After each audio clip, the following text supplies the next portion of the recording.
dimulai, nothing I say is financial advice. Di video kali ini saya juga akan mendemonstrasikan cara untuk melakukan self custody menggunakan cold wallet juga menggunakan hot wallet. Dan kita tidak terafiliasi sama sekali, juga tidak endorse atau promosi terhadap berbagai platform atau hardware atau software yang akan kita gunakan di modul kali ini. Jadi teman-teman harus memahami bahwa cryptocurrency merupakan aset yang memiliki risiko yang sangat tinggi. Pertama, ini saya ingin menekankan ke teman-teman bahwa menyimpan itu lebih penting daripada membeli dan juga memiliki aset. Karena percuma kalau kita merasa kita udah membeli, tapi kita gagal di bagian menyimpannya. Sama aja teman-teman itu asetnya bukan milik kalian. Karena di keadaan yang seperti saat ini ya, keamanan cyber itu adalah hal yang sangat rentah ya. Ada besar sekali potensi hacking, kemudian cyber attack yang mana aset digital ya, saya bilangnya aset digital. Teman-teman ini bisa diambil dengan mudah. Kalau teman-teman punya di rumah ya aset ya, emas batangan atau uang tunai dan lain sebagainya, itu butuh yang namanya physical threat. Ya, teman-teman diancam, dirampok rumahnya. Tapi kalau di kripto ini mungkin tidak seperti itu ya. Tapi kalau teman-teman salah menyimpan aset teman-teman, ya itu bisa hilang. Itulah mengapa sangat penting ya teman-teman untuk belajar yang namanya self custody. Karena kalau kita ini lihat ya data dari Chainalysis, di sini ditunjukkan ya bahwa selama tahun 2024 aja ya, bayangkan dalam waktu 1 tahun aja, pencurian aset kripto itu mencapai 2,2 billion US dollar, yang mana kalau kita rupiahkan ya lebih ya dari 30 triliun rupiah. Dan 90% aset kripto yang sudah dicuri itu tidak bisa kembali.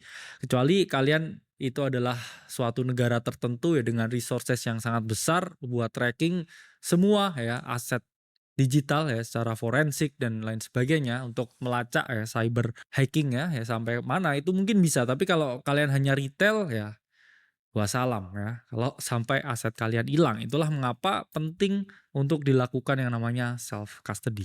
Secara definitif ya, apa sih sebenarnya self custody itu ya? Self custody itu merupakan praktik di mana individu atau entitas untuk memiliki ya kendali penuh atas private key mereka tanpa bergantung pada pihak ketiga seperti exchange atau custodian. Jadi teman-teman di sini harus memahami kalau teman-teman ini ya merupakan seorang pelaku kripto, kalau teman-teman melakukan self custody, teman-teman ini tidak bergantung di pihak ketiga. Apa contohnya pihak ketiga? Ya mungkin exchange, mungkin kustodian, dan juga penyimpan aset digital yang lain. Tapi kita yang ngomongin yang paling mudah itu adalah exchange. Ketika teman-teman menggunakan Indodax, ketika teman-teman menggunakan Thrift, menggunakan toko kripto, menggunakan Pintu dan lain sebagainya, atau exchange-exchange yang lain. Not your keys, not your coin. Ya, teman-teman tidak memegang seed phrase-nya, ya, teman-teman juga tidak memegang private key-nya. Jadi itu seakan-akan milik kalian. Tapi selama itu tidak ditransfer di dompet kripto kalian pribadi, itu kalian tidak melakukan yang namanya self custody dan kalian menitipkan aset kalian ke orang lain. Amit-amit kalau sampai exchange-nya meledak atau kena serangan hack dan kemudian bangkrut, you will lose your money, you will lose your crypto. Jadi kamu tidak akan memiliki hak kripto itu 100% kalau kamu tidak melakukan yang namanya self custody. Ada beberapa hal mengapa self custody itu penting. Pertama adalah kebebasan mandiri. Nggak ada orang yang suka bergantung dengan orang lain. Ketika kita memegang aset kita sendiri, berarti kita mandiri. Kita bertanggung jawab atas aset yang kita miliki. Kedua, kita memegang kontrol penuh. Bukan di exchange ya yang bisa kehilangan asetnya, tapi di kita sendiri. Tapi kontrol penuh juga ada disadvantage-nya ya. Kamu berarti harus benar-benar tahu gimana caranya menyimpan. Karena kendalinya di kamu, kontrolnya di kamu. Kalau kamu sampai kenapa-napa ya lupa taruh misalkan seed phrase-nya, kemudian terkompromise sendiri, yaitu kamu juga bisa kehilangan aset yang kamu miliki. Dan ketiga, bebas risiko pihak ketiga. Kita udah tahu banyak sekali exchange itu yang bankrupt ya, dan gak ada exchange yang bertahan dalam jangka waktu yang sangat lama nih ya. Itulah mengapa sangat penting teman-teman untuk melakukan yang namanya self custody.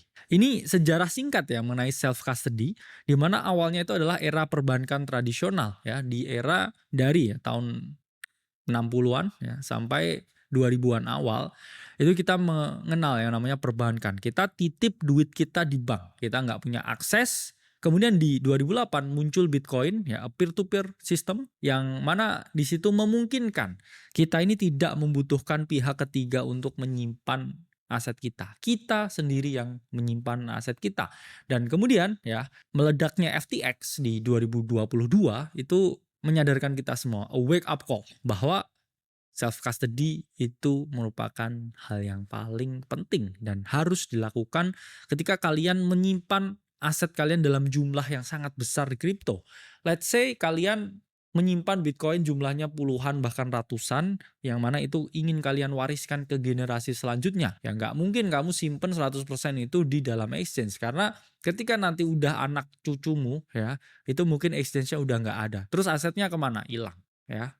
Itulah mengapa sangat penting untuk melakukan self custody, karena ketika kamu self custody your asset, ya itu adalah punyamu 100%. Dan struktur dari kriptografi sendiri, oke, ketika kita membahas konsep self custody, ini dibagi ke dalam dua struktur. Ya, pertama adalah private key atau public key, dan kemudian seed phrase atau mnemonic phrase ya. Dimana di sini ya ini adalah mekanisme dari private key ya, ini data dari chip SLL, di mana di sini kita bisa melihat ya antara sender dan juga recipient ya, di sini di tengah-tengahnya ya yang menjembatani antara transaksi, pertukaran, data kriptografi, ini ada yang namanya ya shared secret key ya, atau kita bisa ngomongnya sebagai private key yang mana dia mengautorisasi ya, dia adalah memvalidasi sebelum terjadinya ya pertukaran data dalam jaringan kriptografi atau jaringan blockchain. Ini adalah contoh ya private key on MetaMask ya.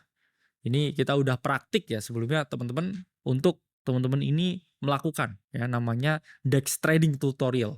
Teman-teman harus setup yang namanya wallet ya, wallet MetaMask, dan ini ada private key-nya ya. Jadi di bagian security teman-teman bisa show private key, tapi harus ya input ya passwordnya dulu. Nah, ini adalah bentuk dari private key. Oke. Nah, jadi ini harus disimpan ya secara baik-baik. Oke. Nah, struktur kedua kita mengenal yang namanya seed phrase. Seed phrase itu terdiri dari 12 sampai 24 kata encrypted ya, atau kata yang terenkripsi. Di mana ini adalah wujudannya ya. Ketika teman-teman set up a new wallet, kita udah belajar sebelumnya, ini harus teman-teman simpen ya. Seed phrase itu entah teman-teman tulis, teman-teman taruh di tempat yang aman, atau teman-teman bisa nih ya dengan cara beli ya seed phrase yang besi ya. Itu takutnya kalau ada kebakaran atau kejadian-kejadian lain yang tidak diinginkan. Tapi para pelaku kriptografi yang sangat ekstrim, ini mereka bahkan tidak menulis sama sekali. Oke, mereka menghafalkannya di kepala. Apakah ada? Ya jawabannya ada. Mereka apalin ini semua di kepalanya ya. Bayangkan betapa ya orang-orang kriptografi itu trust no one. Oke. Yang mana 12 kata atau 24 kata itu masuk ya di dalam BIP 39 word list. Di mana ini data dari Blockplate, kita bisa melihat ya 12 sampai 24 ya recovery phase itu merupakan ya use of mnemonic phrase, di mana ini adalah grup ya atau sekumpulan kata yang mudah diingat. Oke. Jadi kalau teman-teman mau lihat, oke. Nah, ini kita bisa lihat ya dari GitHub. Ini adalah BIP 39 ya words. Oke. Ini adalah kumpulan ya dari berbagai kata ya. Yang mana ini adalah seed phrase ya. Entah itu terdiri dari 12 kata atau 24 kata, itu dia tidak akan lari ya dari kumpulan kata ini. Oke. Itulah mengapa ya teman-teman ini bisa jadi list. Oke. Jadi kalau teman-teman misalkan set up a new wallet, entah itu dari MetaMask, oke, atau menggunakan cold wallet, teman-teman bisa cek ya di sini. Cek juga angkanya, cek juga kodenya. Karena beberapa alat ya untuk menyimpan seed phrase, oke, yang dalam bentuk besi itu, ini mereka ya menunjukkan kodenya ini instead of the words ya, daripada angkanya. Bukan angkanya tapi kadang cuman kodenya 1 2 2 3 ya. Nanti kalau teman-teman bingung 1 2 2 3 itu kode apa, teman-teman bisa cari di GitHub terus kemudian type in BIP 39 ya. Kemudian di sini type in ya, misalkan kata-katanya itu adalah online. Nah, ini kelihatan ya, online ini kodenya 1240. Oke. Nah, karena ada juga ya teman-teman alat seperti ini ya, dimana untuk ya menyimpan safe seed stainless steel ya, teman-teman bisa tulis nih di sini ya. Katanya juga angkanya ya. Bahkan di sini Ya, sangat detail sekali ya. Ini aman ya kalau teman-teman mau aman. Tapi kalau mau diapalin ya di pikiran, kalau teman-teman punya ya ingatan yang sangat bagus, itu juga nggak masalah. Tapi selalu simpen ya backupnya in case ya ada sesuatu untuk berjaga-jaga. Nah, ini pun perbedaannya dari public key ya, private key dan juga seed phrase ya. Public key di sini sifatnya ya lebih banyak, oke. Private key ya untuk kodenya lebih sedikit dan juga seed phrase itu 12 sampai 24 kata. Sementara wallet address itu adalah alamat ya wallet kita yang mana kita gunakan ya untuk mengirim aset, oke. Jadi itu ya penjelasan singkat mengenai apa itu self custody, struktur self custody. Selanjutnya di modul kedua kita akan membahas berbagai jenis-jenis wallet yang bisa teman-teman gunakan untuk self custody. Sampai berjumpa di modul selanjutnya.